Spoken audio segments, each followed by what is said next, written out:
Je vais vous parler des vases communicants aujourd'hui. Des vases communicants. Ou, d'autre forme, recevoir pour donner. Pas juste recevoir pour soi, mais recevoir dans le but de donner. Je suis persuadé que Dieu bénit les hommes et les femmes afin qu'ils soient une source de bénédiction à leur tour. Si on est béni, c'est pour pouvoir bénir à notre tour. Si on a été rencontré, touché, visité par notre Seigneur Jésus-Christ, eh bien c'est pour rencontrer, toucher, bénir à notre tour. Si on prend la bénédiction de Dieu pour en faire notre jouet sans soucier du monde qui nous entoure, alors on rate complètement le plan de Dieu pour nous.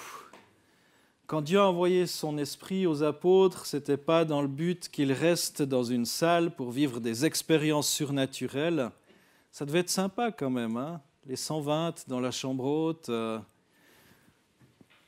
il y a l'esprit qui arrive, le sol qui tremble, j'imagine, des langues de feu, et puis ils auraient pu se dire « Ah, on va rester ensemble pour vivre ça et autres », et les guili-guili dans le dos, ça fait tellement de bien, et c'est chouette, on va continuer à ce genre de... Non, malgré le fait que ces expériences soient bonnes et nécessaires, le but ultime de tout cela, c'est d'être des témoins efficaces. D'ailleurs, on connaît tous, on a tous entendu peut-être une fois ou l'autre ce texte d'Actes 1:8.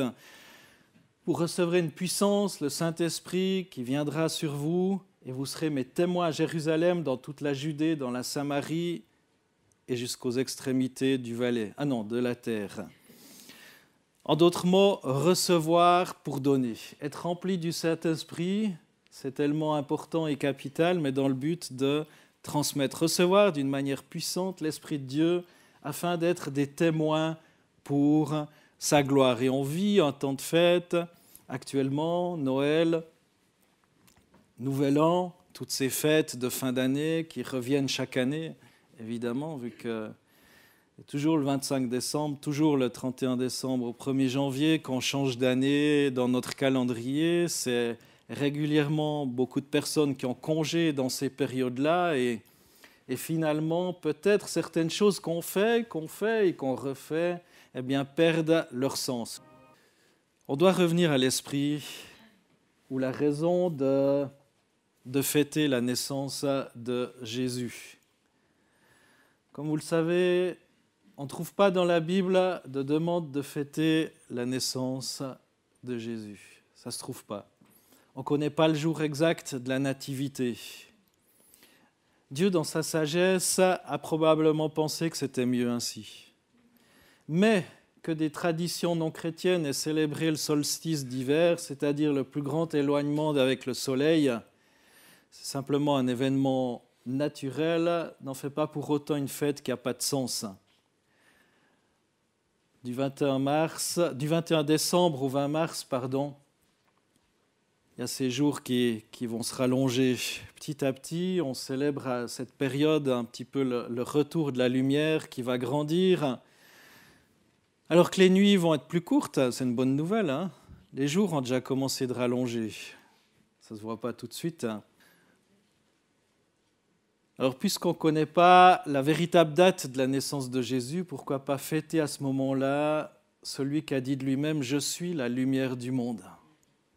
La nuit recule, les jours s'avancent. Dans Jean 8:12, « Je suis la lumière du monde ».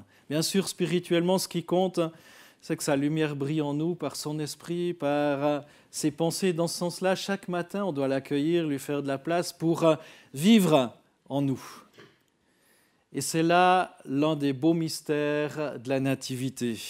Celui qui était dans l'étable était infiniment plus grand que ce qui l'accueillait ou ceux qui l'accueillaient ou cette étable. Et c'est encore ce qui se passe lorsqu'on le reçoit dans notre vie. Il est bien plus grand que notre petite vie. Il nous dépasse. Et puisque cette tradition existe de fêter Noël, puisqu'une date a été choisie, qu'elle a été acceptée presque partout dans le monde, alors tout en sachant que ce jour est un jour comme les autres, profitons-en pour rappeler l'essentiel. Rappeler l'essentiel. Un jour, Dieu s'est fait homme. Waouh! pour qu'on puisse être pardonné, qu'on puisse recevoir son amour. Et dans Ésaïe 9, verset 6, il y a ce verset qui résonne.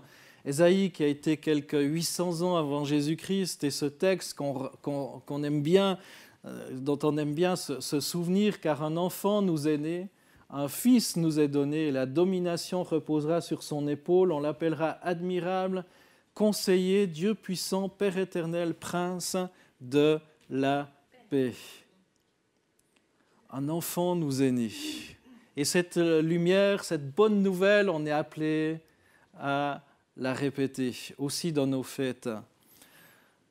Paul va dire dans 2 Timothée 4, « Je t'adjure devant Dieu et devant le Christ Jésus-Christ, devant le Christ Jésus, qui doit juger les vivants et les morts, et au nom de son avènement et de son royaume, prêche la parole, insiste en toute occasion, favorable ou non, convainc, reprend, exhorte avec patience et en instruisant, car il viendra un temps où les hommes ne supporteront plus la saine doctrine, mais au gré de leur propre désir, avec la démangeaison d'écouter, ils se donneront maître sur maître.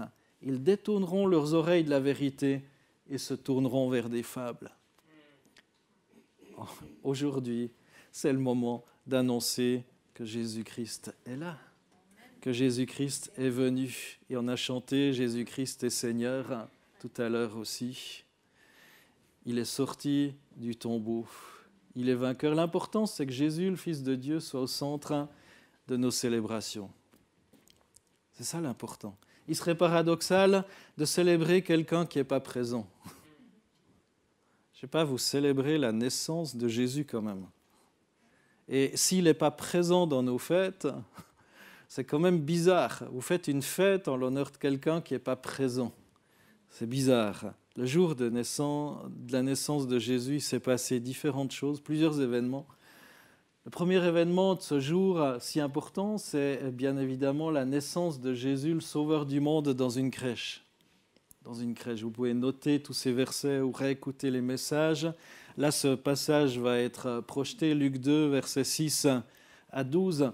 Pendant qu'ils étaient à Bethléem, le jour de la naissance arriva. Elle mit au monde un fils, son premier-né, elle l'enveloppa de langes et le coucha dans une crèche parce qu'il n'y avait pas de place pour eux dans l'abri destiné aux voyageurs. Verset 8, dans cette même région, il y avait des bergers qui passaient la nuit dans les champs pour garder leurs troupeaux. Un ange du Seigneur leur apparut et la gloire du Seigneur les entoura de lumière. Ils eurent alors très peur. Mais l'ange leur dit, n'ayez pas peur, car je vous apporte une bonne nouvelle qui réjouira beaucoup tout le peuple. Cette nuit, dans la ville de David, est né pour vous un sauveur, c'est le Christ, le Seigneur. Et voici le signe qui vous le fera connaître. Vous trouverez un petit enfant enveloppé de langes et couché dans une crèche.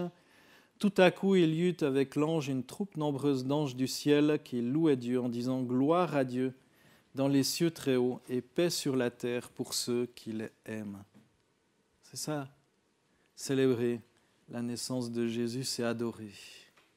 Adorer le Seigneur, le recevoir, dire oui, il est venu. Tout a commencé, c'est vrai, dans une crèche, d'y entrer dans le monde comme un bébé. La parole éternelle de Dieu s'est faite homme, difficile de trouver un endroit plus humble pour une naissance. Le Fils de Dieu ressemblait à tout sauf au roi du ciel. Et pourtant, ce bébé avait créé l'univers. Je l'ai rappelé dimanche passé, dans Jean 1,14, « Celui qui est la parole est devenu homme et il a vécu parmi nous. » Jésus n'a pas commencé d'exister lors de sa venue sur terre en tant qu'homme. Simplement, il est venu en tant qu'homme. Et c'est très différent. Ensuite, ce bébé a grandi, a changé le monde de l'époque par ses paroles, ses actions. Jésus est la seule personne qui naquit sur terre dans le but de mourir. On sait tous qu'on va mourir, ça c'est sûr, mais lui, il est né dans le but de mourir. On sait que c'est notre finalité, qu'on va mourir, ce n'est pas un scoop. Mais lui, il est venu pour donner sa vie. Mourir pour toi, pour moi, prendre nos péchés sur la croix. Je vais vous raconter une histoire de Noël qui semble être réelle, que j'ai trouvée. Noël approchait. Et c'est alors que les nazis entrèrent dans la maison de chrétiens allemands pour chercher des juifs cachés. Toute la famille chrétienne se tenait silencieuse dans la cuisine en tremblant. Les Juifs, eux, étaient cachés directement sous leur plancher, et ces derniers entendirent les nazis questionner vainement tout d'abord les parents, puis les enfants, l'un après l'autre. Ensuite, les nazis sont allés vers le plus jeune fils et lui ont demandé aussi « Est-ce que tu as vu des Juifs dans ta maison ?» Aïe. Et le petit garçon hésita avant de donner sa réponse et il dit « Oui, il y en a. » Les parents, tout effrayés, en firent presque une crise cardiaque et les nazis ont demandé alors tout poliment au petit enfant de les amener vers eux. Et le petit garçon les a précédés donc et les a conduits dans le salon où un magnifique arbre de Noël avait été installé. Il se courba sous l'arbre, retira le petit enfant Jésus de la crèche et le leur montra.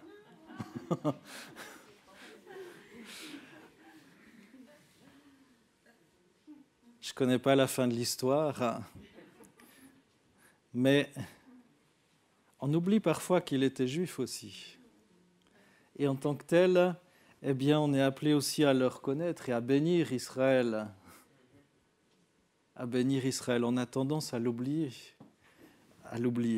Recevoir Jésus dans sa maison, évidemment, ce n'est pas la petite figurine, ce n'est pas ça. Mais voilà, Dieu se sert aussi de certaines choses pour apporter la victoire, le salut, et là notamment la protection de ces Juifs qui étaient cachés pendant la Deuxième Guerre mondiale. Donc ça, c'est le premier événement qu'on sait, eh bien, ce jour si important, c'est la naissance de Jésus, le Sauveur, dans une crèche. Mais si on s'arrête là, il n'y a pas grand-chose qui va se passer. Ou juste comme le monde, comme n'importe qui, on va célébrer toute notre vie le petit enfant Jésus, c'est mignon, guili. Non. Cet enfant, il a grandi. Le second événement à fêter à Noël, c'est la naissance de Jésus dans nos cœurs. Je crois que s'il est venu sur terre, c'est justement pour faire sa résidence aussi dans nos vies, dans nos cœurs. 1 Pierre 1,23, vous pouvez voir projeté à ma droite ou à ma gauche.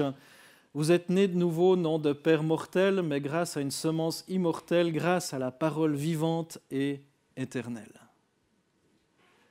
Vous êtes nés de nouveau.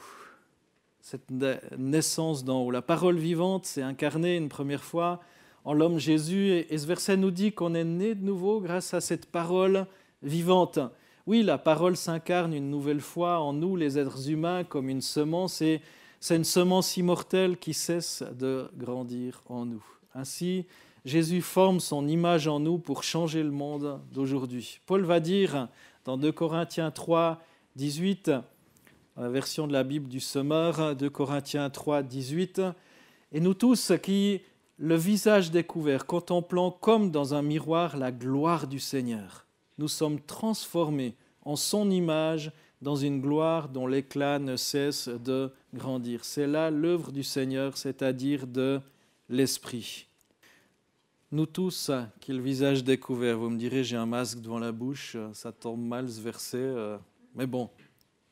Nous tous qui le visage découvert, contemplant comme dans un miroir. Je ne sais pas si le matin, vous vous regardez devant un miroir, je ne sais pas, ou on peut se contempler. Est-ce que vous voyez Christ dans le miroir? Ou juste vos cheveux, peut-être qu'il faut remettre en ordre, ou le maquillage qu'il faut refaire, enfin pas pour moi. Nous tous, le visage découvert, contemplant comme dans un miroir, c'est dit la gloire du Seigneur. Et en fait, cette image qui se reflète sur nous, eh bien, dit qu'on est transformé en son image. Waouh, un lifting immédiat. Nous sommes transformés en son image dans une gloire dont l'éclat ne cesse de grandir. Et en plus, ça s'améliore de jour en jour. Ne cesse de grandir. C'est là l'œuvre du Seigneur, c'est-à-dire de l'Esprit. Donc c'est ça, deuxième chose, la naissance de Jésus, la première dans une crèche, voilà, il est né. La deuxième, la naissance de Jésus dans nos cœurs, dans nos vies, et on peut regarder Christ se refléter sur nos vies. Est-ce qu'il se reflète dans vos vies, dans vos cœurs? C'est tellement important. Autrement, ça reste que voilà, des traditions et d'autres choses. Troisième événement à fêter lors de la Nativité, c'est la naissance de Jésus dans notre esprit. Dans Jean 14, versets 15 à 17, c'est dit « Si vous m'aimez, vous obéirez à mes commandements, et moi je prierai le Père, et il vous donnera quelqu'un d'autre pour vous aider, quelqu'un qui sera avec vous pour toujours. C'est l'Esprit de vérité. Si vous m'aimez, vous obéirez, et moi je prierai le Père. » Donc on a ce reflet de Christ sur notre vie, et si on l'aime vraiment, si on l'aime, eh bien on va l'inviter dans nos fêtes. Que ce soit la bonne ou la mauvaise date, que ce soit, on va l'inviter. Il y aura de la place pour lui. Il sera le bienvenu. Et si tout à coup il devait débarquer à l'improviste, qui frappe à la porte, qui c'est qui vient? On a plein d'invités. Si tout à coup il frappe à la porte puis qui s'invite à l'improviste, ben vous ne serez pas gêné. Vous ne serez pas gêné parce qu'il sera le bienvenu. Il n'y aura pas vite à retirer ça, vite à enlever ça. Non, parce qu'il était déjà là, présent en esprit. L'esprit nous unit à Christ. Dans 1 Corinthiens 6, 17, on va le voir, vous pouvez le voir, mais celui qui s'unit au Seigneur devient spirituellement un avec lui. On parle dans le mariage de faire qu'une seule chair, enfin voilà, cette unité. Désormais, ils ne sont plus deux, mais ils sont un. Mais là, il y a aussi cette image, 1 Corinthiens 6, 17, celui qui s'unit au Seigneur devient spirituellement un avec lui. Des fois, je me pose la question dans mes réactions, est-ce que je suis spirituellement un avec le Seigneur? Le plus dangereux, c'est quand on est au volant. Hein. Des fois, on ne se sent pas très spirituellement un avec le Seigneur. Hein. Ça va mieux, gloire à Dieu. 2 Corinthiens 3, 18, qu'on a lu tout à l'heure, tu peux le retrouver. Nous tous qui le visage découvert, contemplant comme dans un miroir la gloire du Seigneur, on est transformés à son image. L'éclat ne cesse de grandir. On est unis à Christ, l'Esprit nous met à part pour le Christ et moralement, eh bien, il nous sort du monde pour nous attacher au Seigneur Jésus, l'homme glorifié dans le ciel. Amen. Alors en résumé, qu'est-ce qu'on fête à la Nativité, même si ce n'est pas la bonne date, même si peut-être la Bible n'en a pas fait une fête à fêter, si on veut se réjouir et annoncer, proclamer que Christ est venu, alors oui, on peut se souvenir qu'il est venu en toute humilité. Se souvenir, c'est un fait historique, il est venu dans une crèche, c'est quelque chose qui est réel, qui a existé, c'est un fait historique. Mais il n'est pas venu pour rester un petit enfant.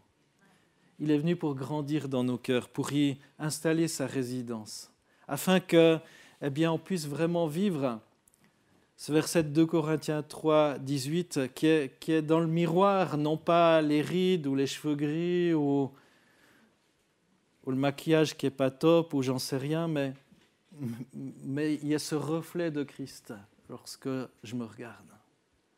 Ce reflet de Christ est dans notre esprit. Pourquoi je vous raconte ça?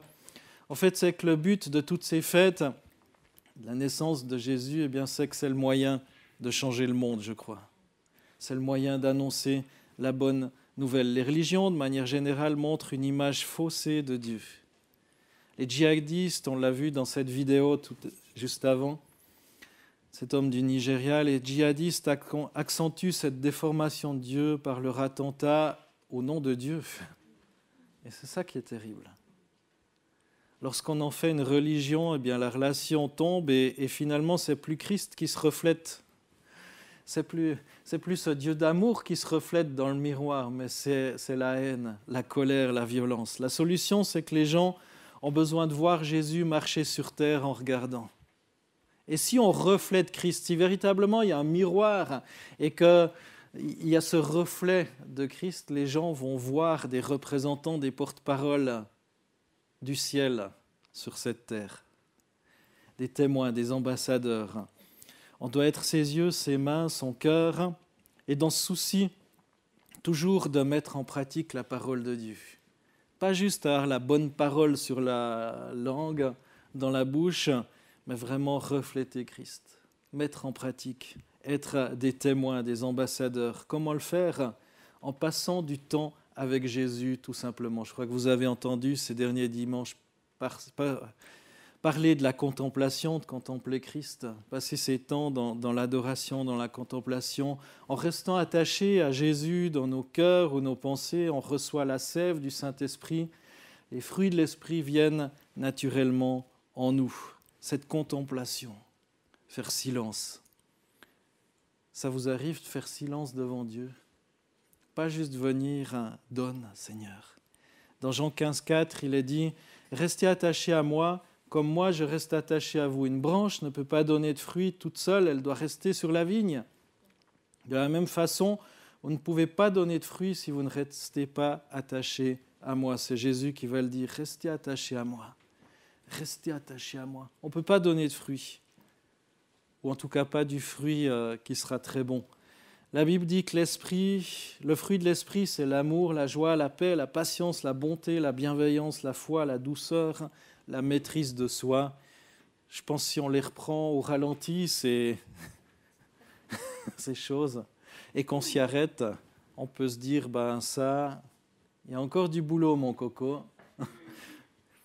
En portant ces fruits spirituels, le monde verra Jésus en nous et sera transformé pour la gloire de Dieu. Pourquoi pas passer du temps de qualité avec Jésus pendant ces vacances si vous en avez, ou lors de vos prochains congés? Célébrez la naissance de Jésus sur terre, nouvel an, laissez produire un fruit en vous qui va changer le monde autour de vous, peut-être même dans vos foyers. Alors ce 26 décembre, faites Jésus dans une crèche, lui le sauveur du monde, oui peut-être. Mais pas que, pas que. Célèbre Jésus dans ton cœur. C'est l'étape seconde. Célèbre la naissance de Jésus dans ton esprit, dans corps, âme et esprit, dans tout ton être. Contempler Jésus, c'est en quelque sorte recevoir pour donner. C'est être ces vases communicants. Je reçois ou je reflète Christ pour le refléter à mon tour. Nous tous, qui le visage découvert, contemplons comme dans un miroir la gloire du Seigneur, nous sommes transformés en son image, dans une gloire dont l'éclat ne cesse de grandir. Mes amis, mes frères et sœurs, c'est le lifting gratuit. C'est gratuit et ça se renouvelle chaque jour. C'est là l'œuvre du Seigneur, c'est-à-dire de l'Esprit. Chers amis, le problème est là, trop de chrétiens passent pas assez de temps à contempler Christ. Alors simplement, on ne reflète pas ce qu'il est. On ne reflète pas ce qu'il est, sa beauté, sa grandeur, sa patience. On a tendance, dans nos moments de prière, à vouloir aussi être productif autant que possible par nos paroles, nos actions de grâce, nos louanges. Notre temps est calculé. Ça, c'est pour le Seigneur. Et puis il faut produire. On n'a pas le temps de plus. Ce n'est pas une mauvaise chose de vouloir être productif, d'être efficace, mais parfois on oublie juste de l'admirer dans notre être intérieur. Juste d'être là, de contempler Jésus. Psaume 46, 10, il est écrit « Arrêtez et sachez que je suis Dieu ». Arrêter, c'est peut-être stopper tous les bruits. Tout ce qu'on est en train de faire, ce stress, ces choses, arrêtez. Stop, pause. Arrêtez et sachez que je suis Dieu. Il y a également le psaume 63, versets 2 à 3, qui nous dit, je trouve que c'est un magnifique psaume de contemplation, c'est pourquoi dans ton sanctuaire je te contemple pour admirer ta puissance et ta gloire. Car ton amour vaut bien mieux que la vie, aussi mes lèvres chantent sans cesse tes louanges. Sans cesse tes louanges, il y a du job encore. Dans ton sanctuaire, je te contemple pour admirer ta puissance et ta gloire. Ce rythme, dans notre semaine, le dimanche, où on a choisi de se rencontrer, de se réunir, c'est ce moment où on s'arrête. On fait peut-être aussi pause, un jour ou une heure, 2 heures dans notre semaine, qu'on met à part, où on dit, voilà, je lui donne un petit peu de mon temps, mais souvent, quand on passe du temps de qualité dans la présence de Dieu, on a envie d'y revenir.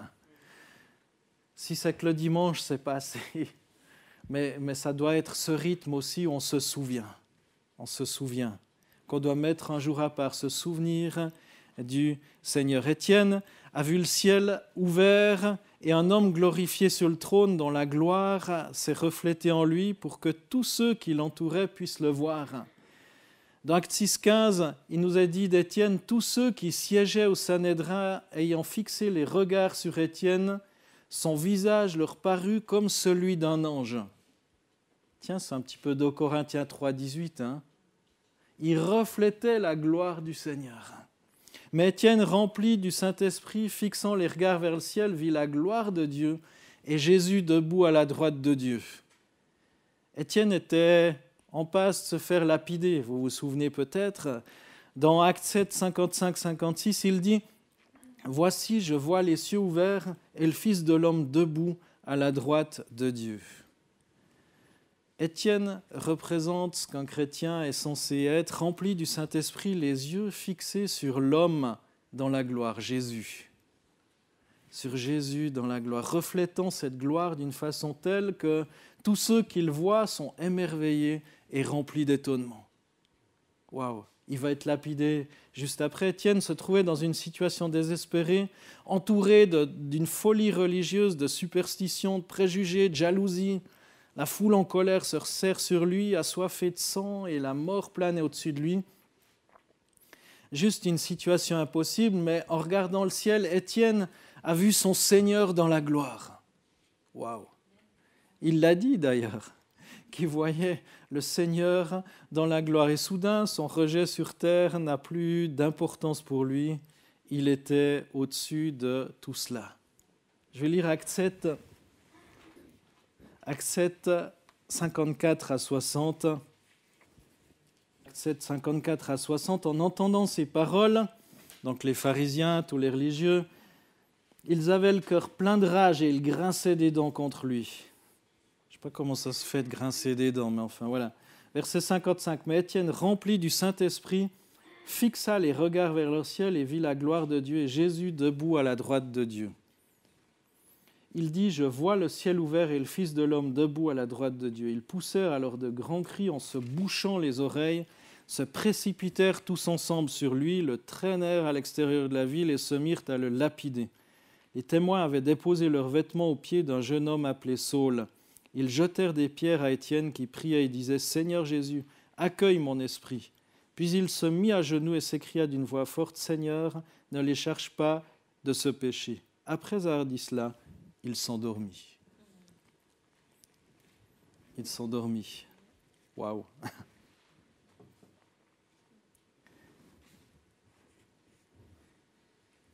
Dans un moment terrible, un simple aperçu de la gloire du Seigneur, une vision de sa sainteté, et Étienne ne pouvait plus être blessé. Les pierres, les insultes ne pouvaient plus lui faire du mal parce que la joie s'était emparée de lui. Un petit peu comme ce témoignage que je vous ai montré tout à l'heure de ce chrétien nigérien. De la même façon, un aperçu de la gloire de Christ te place au-dessus de tes circonstances. Peut-être que c'est galère pour plusieurs d'entre nous, mais un aperçu de la gloire du Christ te place au-dessus de ces circonstances aussi. Au-dessus. Garder les yeux fixés sur le Christ, se tendre consciemment vers lui à chaque instant nous donne une paix, une sérénité à nul autre pareil. Étienne a pris les rayons de l'homme glorifié, Jésus dans le ciel, et les a reflétés à une société qui rejetait Christ. Il reflétait carrément Jésus physiquement. Et ils l'ont reconnu, les autres. 2 Corinthiens 3, 18, le visage découvert, contemplant comme dans un miroir la gloire du Seigneur. Et il est dit qu'on peut être transformé en la même image de gloire en gloire, comme par le Seigneur, l'Esprit. Il est vrai qu'on devient ce qu'on regarde, et Étienne est devenu un miroir vivant dans lequel les hommes pouvaient voir se refléter Christ. Est-ce qu'on voit ça sur nos vies? Quand l'ennemi vient comme un fleuve, on doit à la fois étonner et condamner le monde autour de nous par notre calme et notre repos tranquille en Christ. Ça peut se faire qu'en gardant nos pensées tournées vers le Sauveur. Alors voilà ce que j'avais à cœur de vous partager ce matin, recevoir pour donner, être ces vases communicants ou ces miroirs du Christ, refléter la gloire de Jésus. Est-ce que ça nous fait envie? Est-ce qu'on peut faire un petit moment de calme, de silence, répondre à ce psaume 46:10 qui dit « Arrêtez et sachez que je suis Dieu ». Où est-ce qu'il y a besoin de ce silence dans vos vies afin que vous puissiez refléter la gloire de Christ? Que Jésus soit réellement dans votre cœur, que Jésus soit réellement dans votre corps, votre âme, votre esprit, votre personne tout entière. Que Jésus se reflète dans vos contacts, dans vos relations. Faisons silence quelques instants.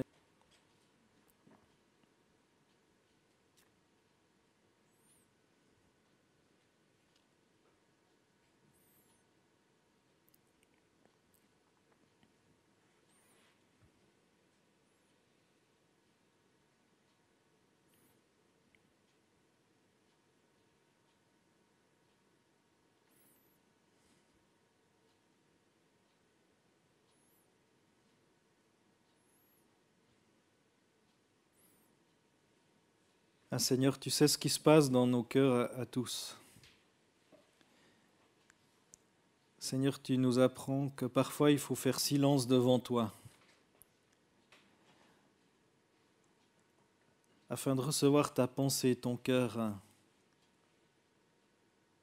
afin tout simplement que tu puisses nous parler, nous montrer peut-être une révélation de ton amour, de ta grâce, peut-être une révélation de ta splendeur,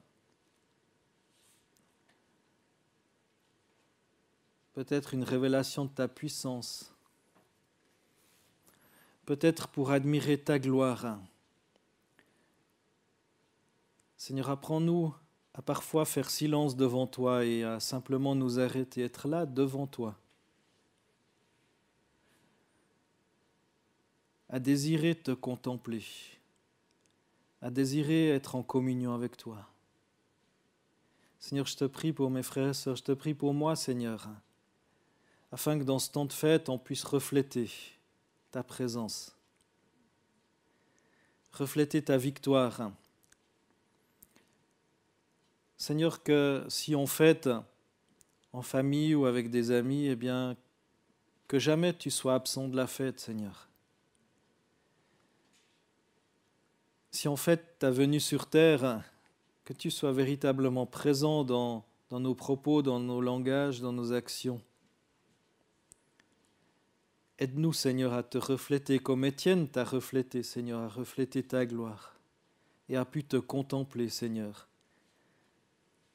Alors qu'il n'était pas encore parti de cette terre, qu'il n'était pas encore décédé, déjà il pouvait contempler ta gloire. Aide-nous à désirer contempler ta gloire, ta majesté, ta beauté, Seigneur, jour après jour, au travers de ta parole, par ton esprit, Seigneur, dans ton Église, au milieu de ton peuple, Seigneur, qu'on puisse voir ta gloire se manifester et que cette gloire nous transforme à ton image de plus en plus, par ton esprit. Amen.